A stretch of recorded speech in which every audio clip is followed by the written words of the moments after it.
नमस्कार, social media AIIMS में आपका स्वागत है। इस स्टूडियो में एक से एक शख्सियत, डॉक्टर और कुछ और भी आते हैं। आज मेरे पास जो शख्सियत है, वो अपने आप में उनका मैं कहूँ यहाँ एम्स के लिए अजूबा है जितना उनका अनुभव है। आइए, डॉक्टर प्राकृतिक गुप्ता हैं। अब उन्हीं से परिचय लेते हैं, उन्हीं के मुखार बिंदु से। डॉक्टर जी, बहुत धन्यवाद आपका। माइक्रोबायोलॉजी डिपार्टमेंट में आप यहाँ पर असिस्टेंट प्रोफेसर हैं और बहुत सी डिग्रियाँ आपने की हैं। मैं चाहूँगा दर्शकों को आपका परिचय आपके माध्यम से हो। जी, शुक्रिया।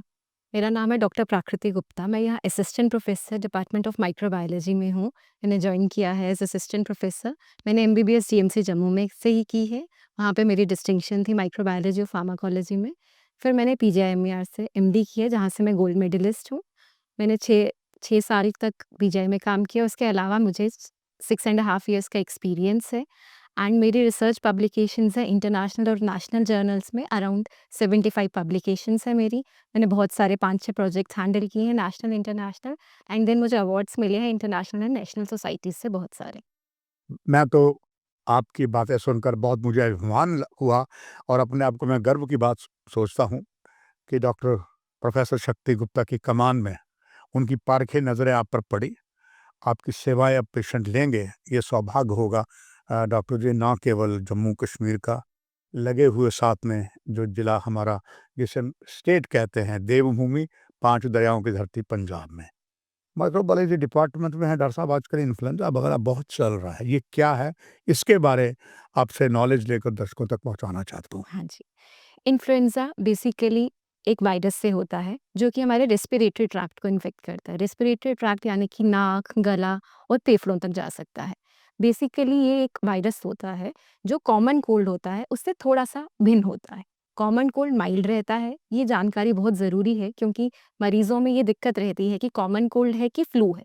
इन्फ्लुएंज़ा को हम नॉर्मल भाषा में फ्लू कहते हैं।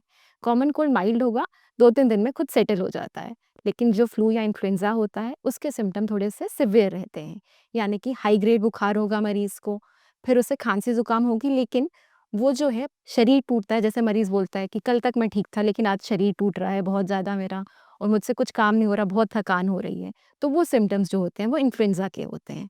जो आजकल हम ज़्यादा सुन रहे हैं, वो इसलिए क्योंकि जो इन्फ्लुएंज़ा वायरस होता है, वो खुद में एक ऐसा है कि उसके बहुत सारी म्यूटेशन, जैसे कि हम कहते हैं, वो बदलाव करता है। जैसे कोविड के वक़्त हमने सुना था कि कोविड तो हो गया, उसके बाद बहुत बार वेरिएंट्स आ रहे थे।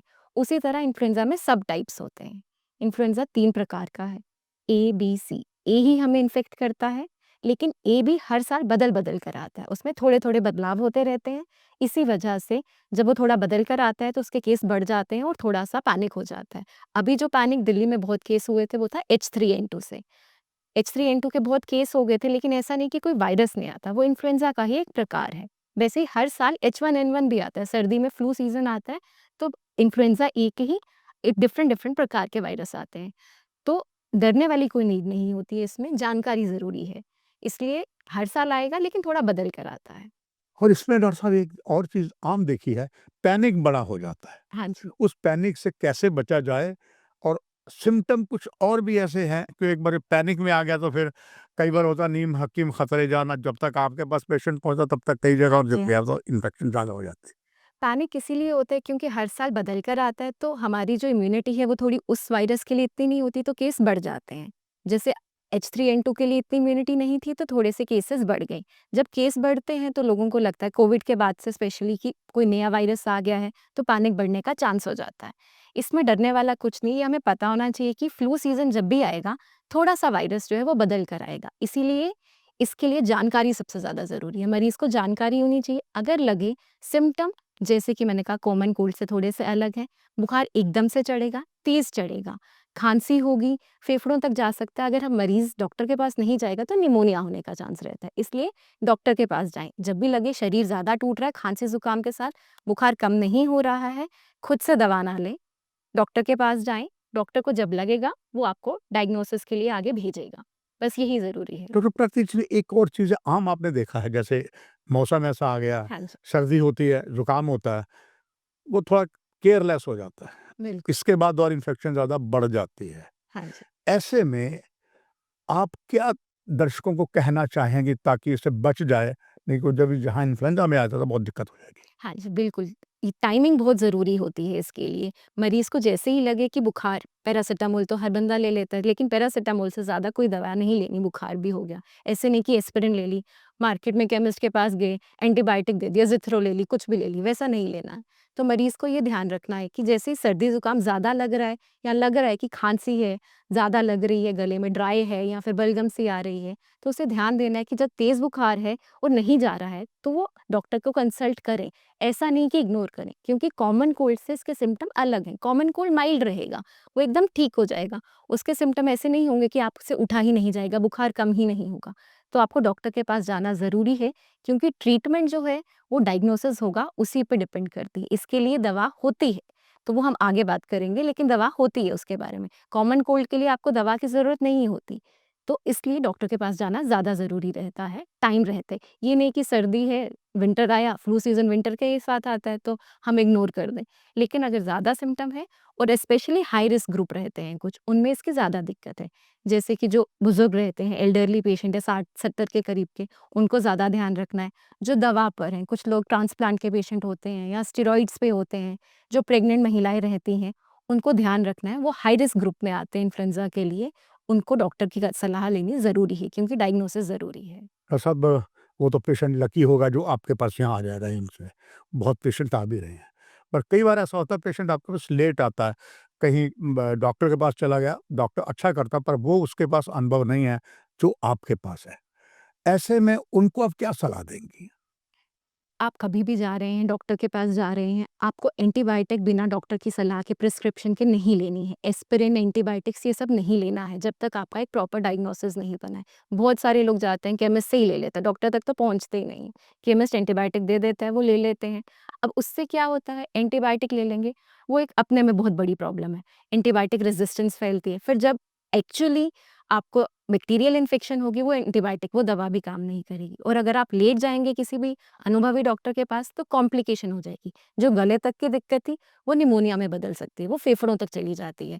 तो इसलिए अनुभवी डॉक्टर के पास जाएँ, ऐसे नहीं कि केमिस्ट से सर्दी-ज़ुकाम के लिए एंटीबायोटिक लें। एंटीबायोटिक बिल्कुल वायरल में कोई काम नहीं करती है। क्योंकि इसका ट्रीटमेंट कितना लंबा होता है? जैसे कि आपके पास पहुँच गया, he is a lucky one, आपके पास आ गया।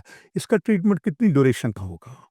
सबसे पहले जब मरीज़ डॉक्टर के पास जाएगा, वो ये देखेंगे कि इसको है डायग्नोसिस की ज़रूरत कि नहीं, सिम्पटम्स के बेसिस पे। क्लिनिकल सिम्पटम देखते हैं, खाँसी, ज़ुकाम, सर्दी, ये सब देख के वो डायग्नोसिस के लिए भेजेंगे। अब हमारे पास डॉक्टर शक्ति गुप्ता सर ने बहुत सारी फैसिलिटीज़ अवेलेबल करवाई हुई हैं। मॉलिक्यूलर डायग्नोसिस अवेलेबल है, जो कि इसके लिए गोल्ड स्टैंडर्ड माना जाता है। इसका डायग्नोसिस सबसे ज़्यादा अच्छा इफ़ेक्टिव जो है, सही डायग्नोसिस मॉलिक्यूलर होता है। तो जैसे कि पीसीआर करके होता है, कोविड में भी सबे पता था कि मॉलिक्यूलर डायग्नोसिस होता है। इसका डायग्नोसिस ज़रूरी है। जब डायग्नोसिस होगा, ट्रीटमेंट तभी होगी। अगर हमें नहीं पता है कि ये H1N1 है, H3N2 है या इन्फ्लुएंज़ा है, कॉमन कोल्ड वाले को तो हम एंटीवायरल नहीं देते हैं। तो इसलिए डायग्नोसिस होना बहुत ज़रूरी है। और डायग्नोसिस जैसे एम्स में अवेलेबल है, हमारे पास हमेशा सुविधा अवेलेबल है, आप कर सकते हैं, कभी भी टेस्ट करवाएँ। और भी जगहों पर होंगी, तो उसके लिए पीसीआर या मॉलिक्यूलर टेस्ट से डायग्नोसिस कन्फर्म होगा, फिर आगे हम ट्रीटमेंट पर जाएँगे। तो जो ट्रीटमेंट होती है, वो ट्रीटमेंट है इसके लिए। सबसे पहले तो बोलते हैं सपोर्टिव ट्रीटमेंट। कोई भी वायरल इन्फेक्शन है, एंटीबायोटिक का कोई रोल नहीं है।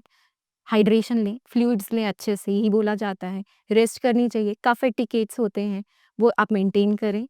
उसके बाद 48 आवर्स के विदिन जब आपको इन्फेक्शन हुई है, टेमीफ्लू करके एक ओसेल्टामेविर दवाई होती है एंटीवायरल, वो दी जाती है। H1N1 जैसे हो गया, H1N1 के केस अभी सर्दी शुरू होगी, हर बार आते हैं, हर साल आते हैं। तो उसकी वजह से कॉन्टैक्ट्स होंगे, जैसे मुझे हो गया, मेरे घरवालों को भी रिस्क रहता है लेने का, तो कॉन्टैक्ट्स को भी वो दवा दी जाती है।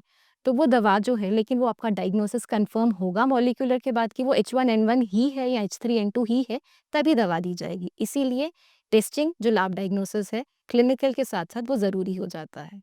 डॉक्टर साहब, देयर इज़ नो डाउट यहाँ का जो आप टेस्ट माइक्रोबायोलॉजी में वो तो मतलब one of the best in India है। मगर एक कहावत भी है, prevention is better than cure. बिल्कुल। आखिर मैं आपसे ये जानना चाहूँगा दर्शकों के लिए, prevention is better than cure कैसे करें इसमें? प्रिवेंशन तो हमेशा बेस्ट प्रोटेक्शन रहती है। प्रिवेंशन के लिए कुछ बहुत कॉमन सी चीज़ें रहती हैं। सबसे पहले तो हम आम चीज़ों से स्टार्ट करेंगे। हैंड हाइजीन कोविड में सबने सुना, हाथ हमेशा धोने चाहिए। अच्छे सही तरीके से धोने चाहिए, उसके जो पूरे स्टेप्स हैं वो फ़ॉलो करके धोने चाहिए।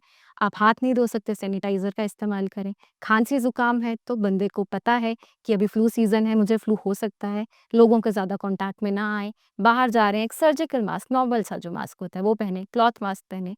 खाँसी-ज़ुकाम है या तो टिश्यू, हैंकी, नहीं तो एल्बो से जो हमें सिखाया था कोविड टाइम्स में सारा, वो बेसिक एटिकेट्स फ़ॉलो करें।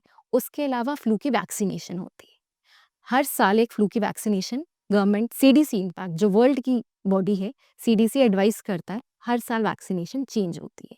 तो इसलिए वो एनुअल वैक्सीनेशन लेनी ज़रूरी होती है। ऐसा नहीं कि मैंने पिछले दिसंबर में ली थी, मैं बोलूँ मैंने तो पिछली ले ली, अब मैं इस बार नहीं लूँगी। वो स्ट्रेन मैंने बताया वो म्यूटेट करता है, वो थोड़ा-सा बदल के आएगा, पिछली वैक्सीनेशन मेरे पे इफ़ेक्ट नहीं करेगी। तो हर साल आपको वैक्सीनेशन को अपडेट करना ज़रूरी है।